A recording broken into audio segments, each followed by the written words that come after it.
Hello दोस्तों, कैसे हैं आप सभी? बढ़िया एकदम। तो लॉ की इस दुनिया में आपका हार्दिक स्वागत है।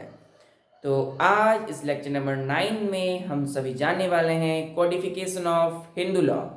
चलिए, codification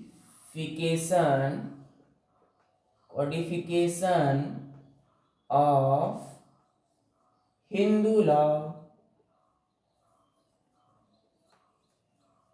codification of Hindu law, जिसमें कहा जाता है कि अर्लियर पहले marriage, divorce,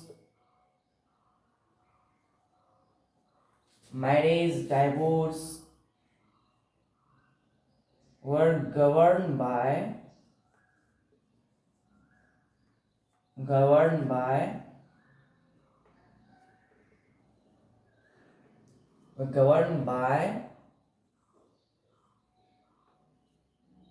traditional principles.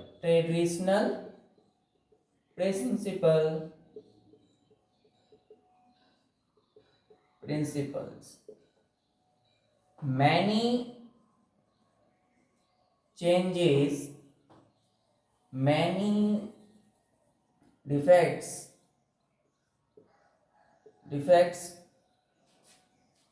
there were many defects or evil practices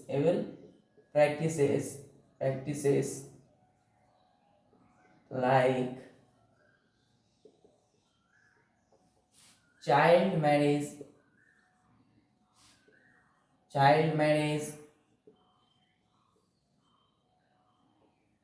prohibition of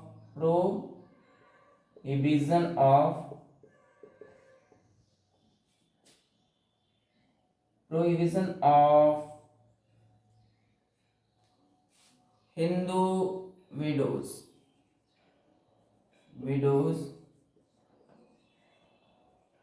and prohibition means रोकथाम, prohibition of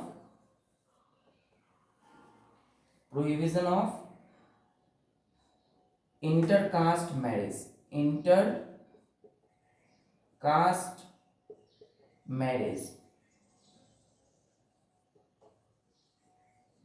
etcetera.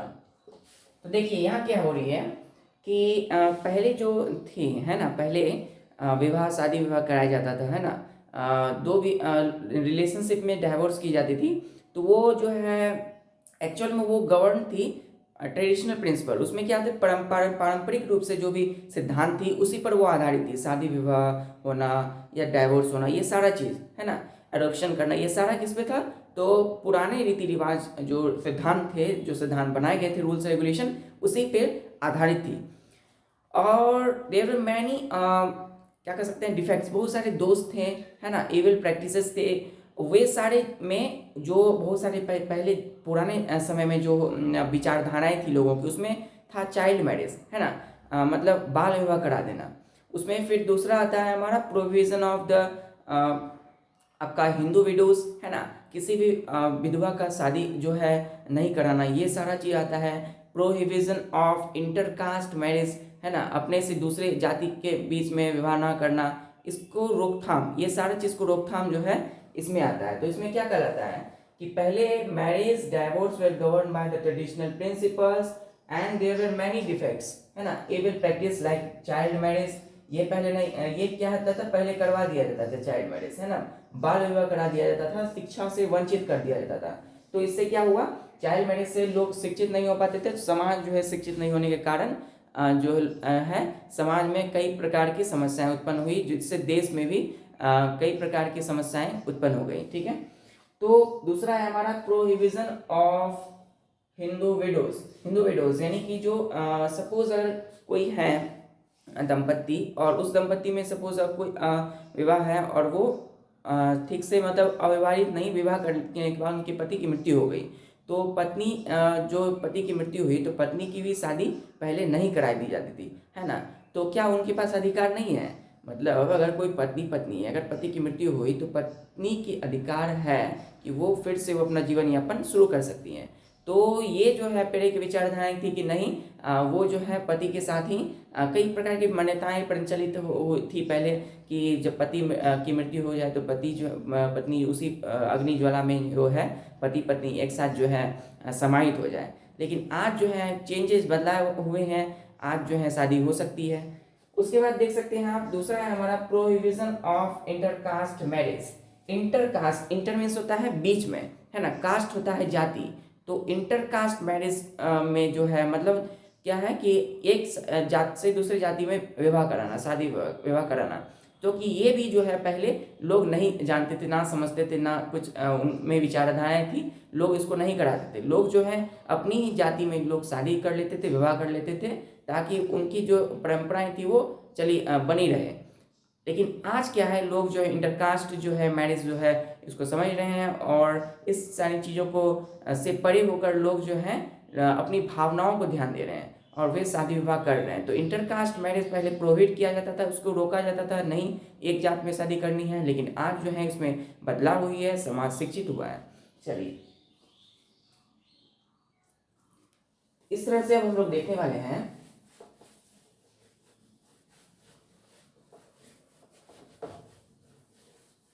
evil practice, the evil practice, evil practice under old law could not be eradicated.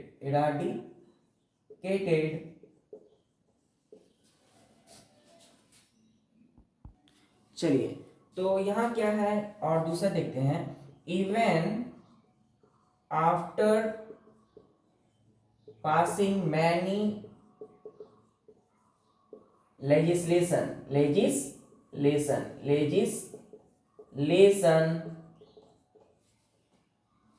during pre-independence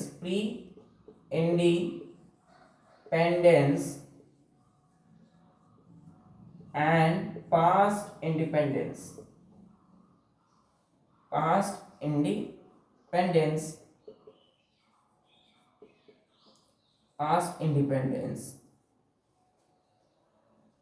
तो क्या हुआ कि आज़ादी से पहले, आज़ादी के बाद बहुत सारे जो है कानून बन के पारित हुए, जिसमें कि सपोज उसमें हुआ पहला हम लोगों ने उसमें पढ़ा था चाइल्ड मैरिज। तो यहाँ जो है अब नया जो कानून पारित हुआ वो है child marriage restraint act, marriage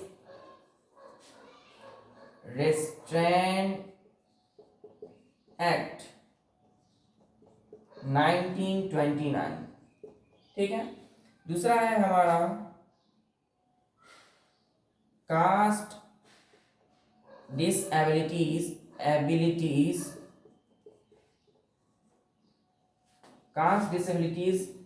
removal act 1850।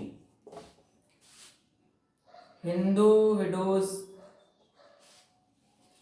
देखिए पहले यहां समझते हैं क्या हुआ कि जो भी दोस्त थी पहले, जो प्राचीन मान्यताएं थी, वह समय जो अभ्यास जो लोग कर रहे थे, ओल्ड लॉ, पुराने के जो कानून थे, पुराने समय में जो भी कानून थी, वो कुड नॉट बी इराडिकेटेड। वो बहुत हद तक मतलब उतना लोगों को के लिए लाभदायक नहीं था, है ना तो वो व्यापक स्तर पे कोई कुछ विकास कर सकता था, ठीक है, लोगों के लिए हित में नहीं था। Even after passing many legislation, बहुत सारे जो है पास हुए कानून जो है पारित हुई during the pre independence and past independence के दौरान, पहले आज़ादी से पहले, आज़ादी के बाद, like child marriage restraint act, जो बाल विवाह करा दिया जाता था उन पर रोकथाम लगाया गया, उसके लिए एक अधिनियम आया 1929 में।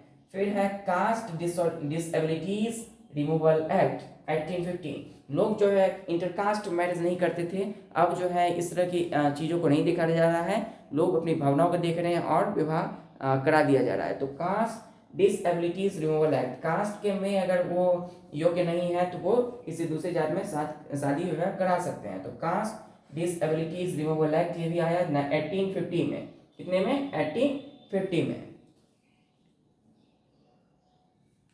चलिए अब है हमारा तीसरा है हमारा जो कि लेजिस्लेशन आया था during the pre independence and past independence, और वो है हिंदू विडोज री मैरिज एक्ट 1856। हिंदू विडो री मैरिज एक्ट 1856। उसके बाद है हमारा हिंदू मैरिज वैलिडिटी एक्ट 1949। ठीक है, ये सारी चीजें आई। ये जितनी भी लॉ कानून जो है पारित हुई, this legislation were piecemeal, ये एक तरह से कह सकते हैं जो ये सभी जो कानून पारित हुए कहीं ना कहीं हद तक लाभ पहुंचाई है ना, छोटे छोटे भागों में, but not free from certain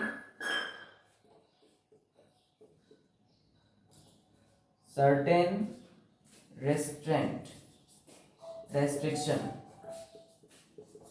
पाबंदियों से घिरे हुए थे ये सारे के सारे कानून जो पारित हुए, जैसे कि बाल विवाह को रोकना है ना, चाइल्ड मैरिज रिस्ट्रेंट एक्ट जो कि 1929 में लागू हुई। फिर आया हमारा कास्ट डिसएबिलिटीज रिमूवल एक्ट है ना, जो कि हमारा 1850 में आया था। 1856 में क्या आया था, तो हिंदू विडोज री मैरिज एक्ट। फिर आया हिंदू मैरिज वैलिडिटी एक्ट। ठीक है, तो ये सारी जो कानून पारित हुई, इसमें कुछ ना कुछ सुधार हुआ, फिर भी इसमें कुछ ना कुछ पाबंदियां लगी रही। चलिए आइए और देखते हैं हम सभी। फिर जो है हमारा कोडिफिकेशन हुआ, हिंदू विधि में सुधार हुई। जो हमारी हिंदू विधि है उसमें कुछ ना कुछ सुधार हुई आगे। तो क्या सुधार हुई, चलिए आगे हम लोग देखते हैं। Now and 1941 in 1941 committee was constituted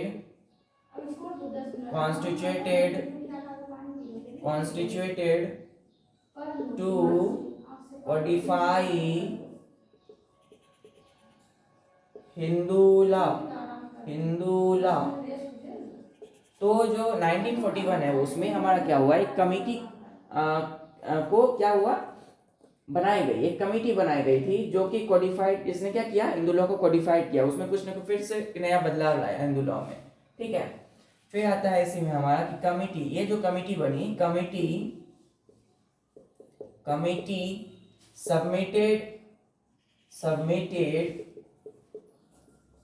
its report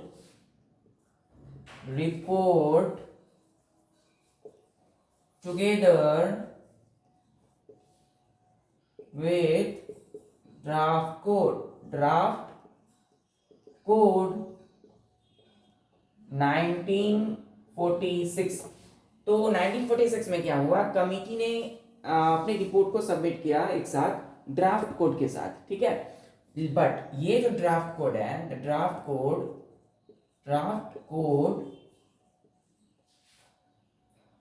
was opposed by an orthodox section of Hindus, Orthodox section of Hindus. ठीक है, तो क्या हुआ, ये जो ड्राफ्ट कोड देखिए 1941 में कमेटी बनाई गई जो कि जिसने क्या किया, हिंदू लॉ को कोडिफाइड किया। कमेटी सबमिट करती है अपनी रिपोर्ट को एक साथ ड्राफ्ट कोड के साथ। ठीक है, 1946 में उस ड्राफ्ट कोड को फिर से विरोध किया गया उसका by orthodox section of Hindus के जो ऑर्थोडॉक्स सेक्शन है जिसमें सारी चीज का उल्लेख रहता है, उसके द्वारा ये ड्राफ्ट कोड को का विरोध किया गया उस समय। ठीक है, चलिए फाइनली जो है इन सारे जो हुई 1941 में कमेटी बनाई गई जो कि जिसने हिंदू लॉ को कोडिफाइड किया है ना, फिर आगे चल के वो कमेटी ने सबमिट किया कि रिपोर्ट्स को अपनी ड्राफ्ट कोड के साथ 1946 में। ड्राफ्ट कोड का विरोध किया गया ऑर्थोडॉक्स सेक्शन ऑफ हिंदूज के द्वारा। फिर फाइनली जो गवर्नमेंट है decided to split up the Hindu code bill and passed in instalments, है ना। उसने क्या किया, फिर जो हमारी जो सरकार है उसने मतलब इसको एक खंडों में बांट दिया, हिंदू कोड बिल को अलग अलग खंडों में, और उसको पास किया इंस्टॉलमेंट्स में, ठीक है। फिर आता है कि ये जो है इसके फलस्वरूप क्या हुआ, इसके परिणाम से as a result then finally वो जो 4 इनएक्टमेंट्स हैं वो पास हुए थे। 4 इनएक्टमेंट्स कौन कौन से, Hindu marriage act, Hindu succession act, Hindu adoptions maintenance act, Hindu minority and guardianship act 1956।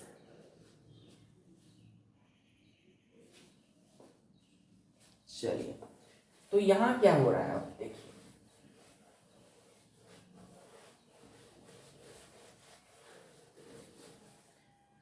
तो अब देखिए अब है finally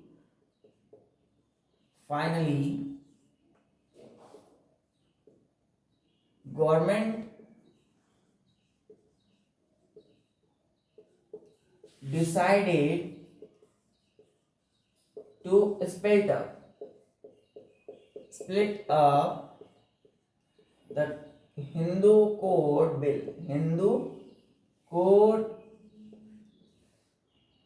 Bill and passed in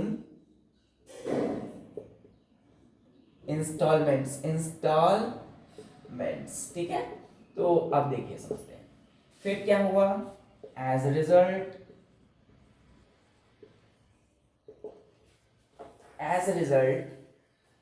4 इनएक्टमेंट्स, 4 जो है इनएक्टमेंट्स जो बिल पारित हुई उससे 4 तरह के इनएक्टमेंट्स वर पास्ड।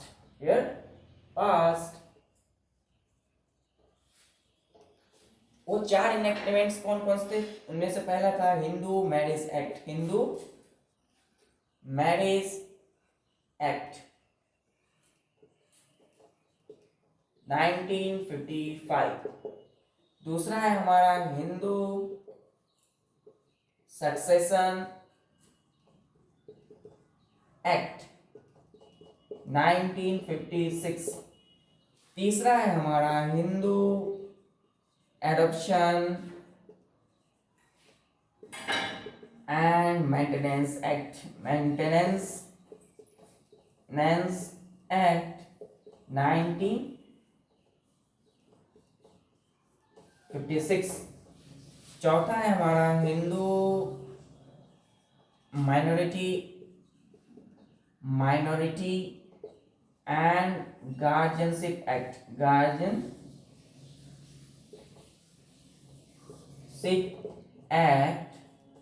1956।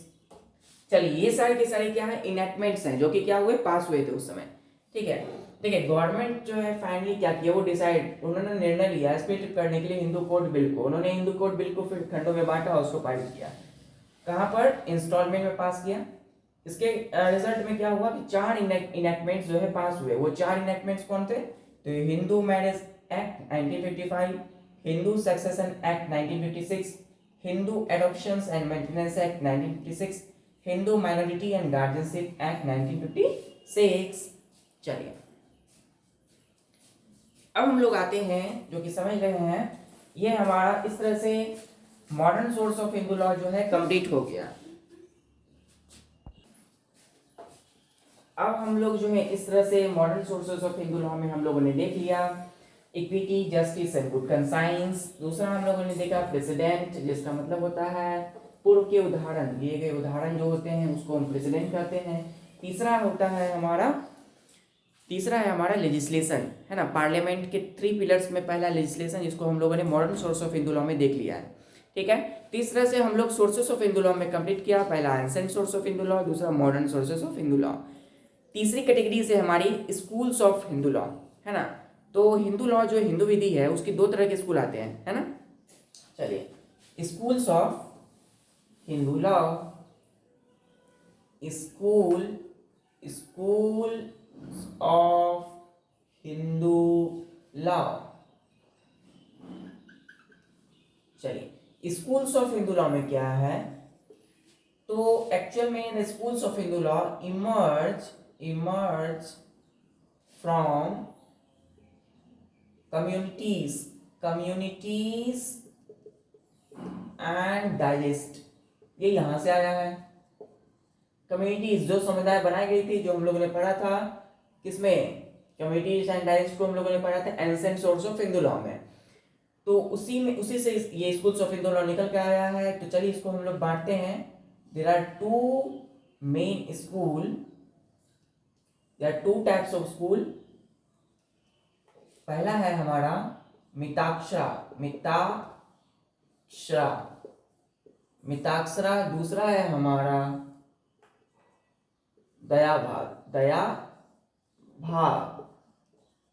दयाभाग। तो देख सकते हैं पहली स्कूल के नाम है, जो स्कूल है हमारा वो मिताक्षरा है, दूसरा है दयाभाग।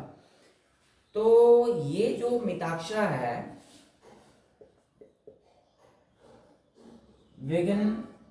Vighneshwara communities on यज्ञवल्क्या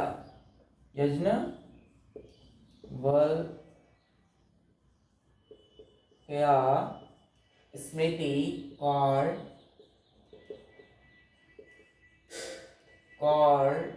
मिताक्षा school,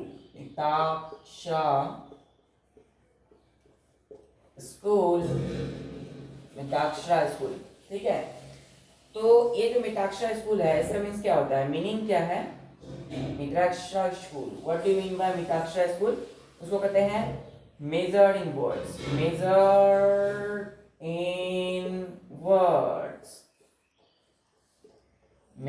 words.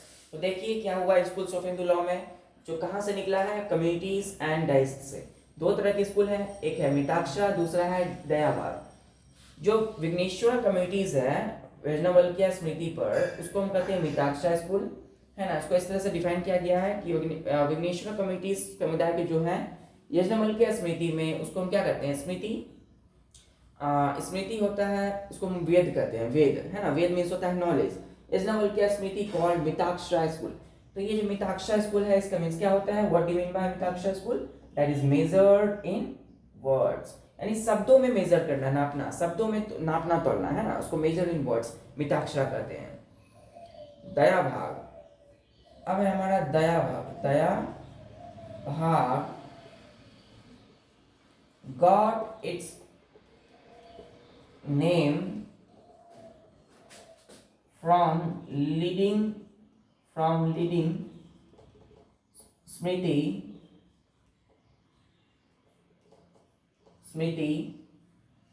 by name Dayabhag, written by Jimutwana,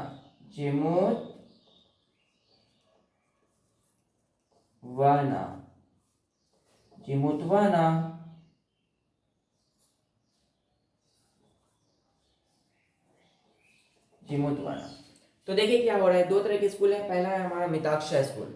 Mitakshara school का मीन्स क्या है, मेजर इन वर्ड, शब्दों में इसको नाप लेना।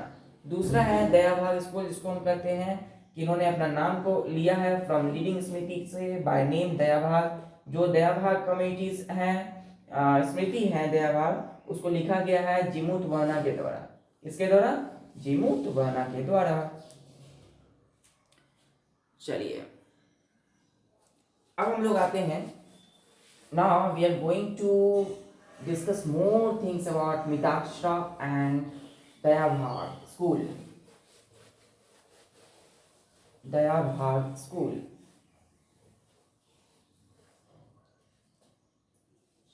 मिताक्षरा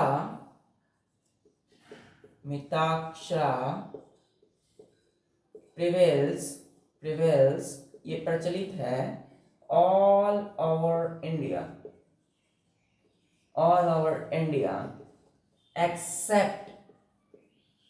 एक्सेप्शन इसमें भी है ना, state of Bengal and Assam, but दया भाग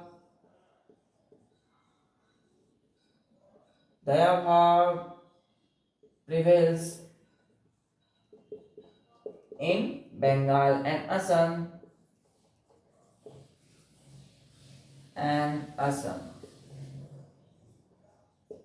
देखिए यहाँ क्या है कि जो मिताक्षरा स्कूल है वो प्रचलित है कहाँ, ऑल ओवर इंडिया, पूरी इंडिया में जो है मिताक्षरा स्कूल प्रचलित है। किस स्टेट को छोड़ करके, बंगाल और असम को छोड़ करके, बट वहीं पर बंगाल और असम में दयाभाग प्रचलित है। दयाभाग स्कूल कहाँ प्रचलित है, बंगाल एंड असम में। Mitakshara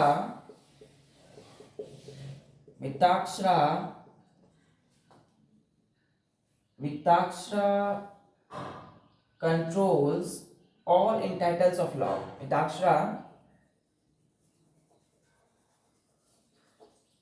Mitakshara support all entitle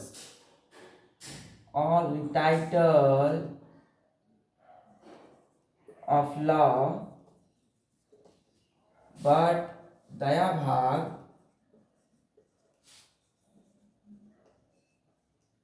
only inheritance।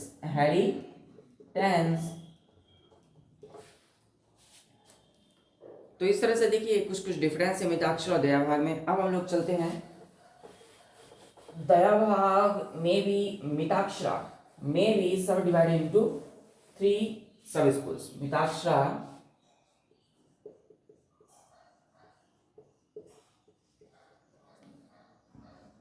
में भी सब डिवाइडेड इनटू 3 सब स्कूल्स। पहला है द्रविदा, इसको हम लोग क्या कहते हैं, मद्रास। 4 सब स्कूल्स, नॉट 3। ये मिताक्षरा में भी डिवाइडेड 4 सब स्कूल्स। उसमें पहला है द्रविदा मद्रास स्कूल्स को कहते हैं हम लोग, मद्रास में स्कूल है ना। दूसरा है महाराष्ट्र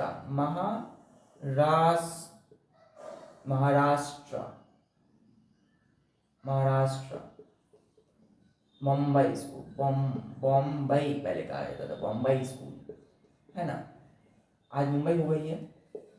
तीसरा है बनारस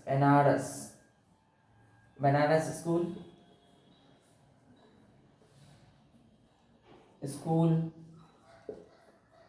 चौथा है मिथिला स्कूल। चलिए, ये जो है 4 मिताक्षरा जो है स्कूल जो है डिवाइडेड है सब स्कूल्स में। पहला जो है उसका नाम है हमारा द्रविदा, उसको मद्रास स्कूल कहते थे। महाराष्ट्र बॉम्बे स्कूल कहा जाता था। और तीसरा है बनारस स्कूल। चौथा है हमारा मिथिला स्कूल। चलिए कुछ डिफरेंस हम लोग देखने वाले हैं।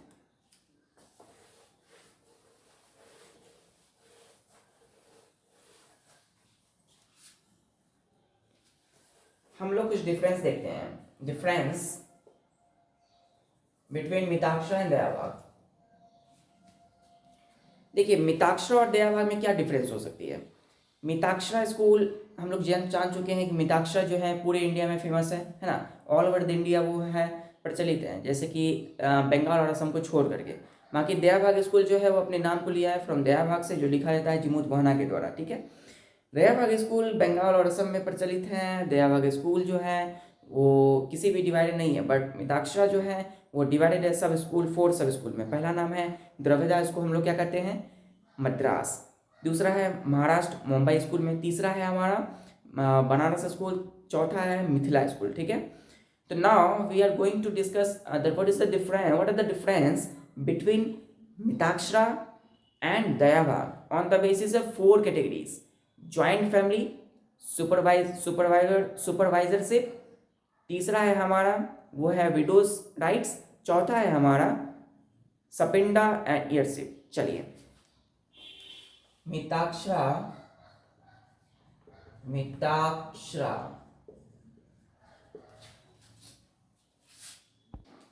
तो मिताक्षरा एंड दया भाग, दया भाग,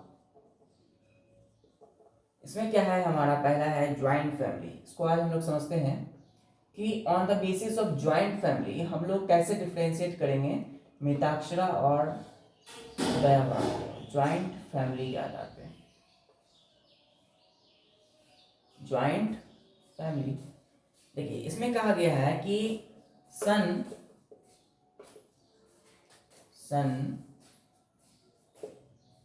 ग्रैंडसन, ग्रेट grandson acquire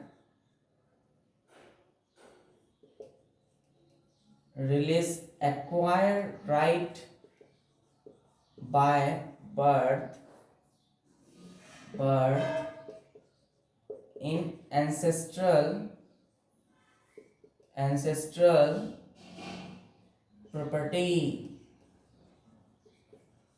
तो क्या हो रही है यहाँ पर कि मिताक्षरा में जो बेटा है, जो ग्रैंडसन पोता है और जो ग्रेट ग्रैंडसन है उसके भी परपोता हैं, वो प्राप्त होता है उसको, उसका अधिकार है जन्म से कि उसके एंसेस्ट्रल प्रॉपर्टी पे। कहने का तात्पर्य ये है कि सपोज अगर मिताक्षरा स्कूल की बात करें तो वहाँ पे ये होता है कि वहाँ पे ये मतलब दी जाती है कि कोई भी यदि दादा है ना, कोई पूर्वज है हमारे, तो पूर्वज की जो संपत्ति होगी उस पर उसके पोते के, उसके बेटे, उसके पोते और उसके परपोते का अधिकार होगा जन्म से उसकी संपत्ति पर। ठीक है, ये मिताक्षरा स्कूल के अकॉर्डिंग होते हैं।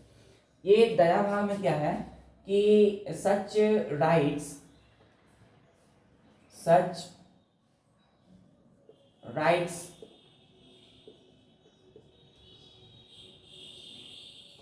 not required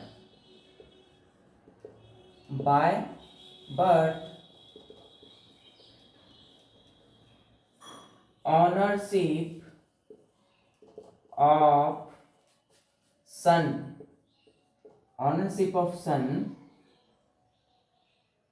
only arises on death of father। तो देखिए यहाँ क्या कहा जा रहा है कि दया भाग के अकॉर्डिंग क्या है, दया भाग के अकॉर्डिंग टू दया भाग कि इस तरह का राइट्स जो है, अधिकार इसमें नहीं मिला गया है जन्म से, अपितु इसमें जो बेटे का जो मालिकाना हक है वो तभी होगा जब पिता की जो है डेथ होती है, तो ही वो उसके बेटे का उस संपत्ति पर अधिकार होगी। ठीक है, तो इस तरह से आज हम मिताक्षरा और दया भाग में डिफरेंस देखें on the basis of joint family के आधार पर। अगर फैमिली है सारे लोग तो वहाँ पर मिताक्षरा और दया भाग के अकॉर्डिंग क्या क्या से रूल्स हो सकते हैं। ठीक है, नेक्स्ट लेक्चर में हम लोग देखेंगे आगे मिताक्षरा में कुछ और, दया भाग के बीच कुछ और डिफरेंस, जिसमें सुपरवाइजरशिप आता है, तीसरा है हमारा विडोज राइट, चौथा है हमारा सपिंडा एंड ईयरशिप। ठीक है, तो आज के लिए बस इतना ही। पढ़ाई करते रहिए। All the very best.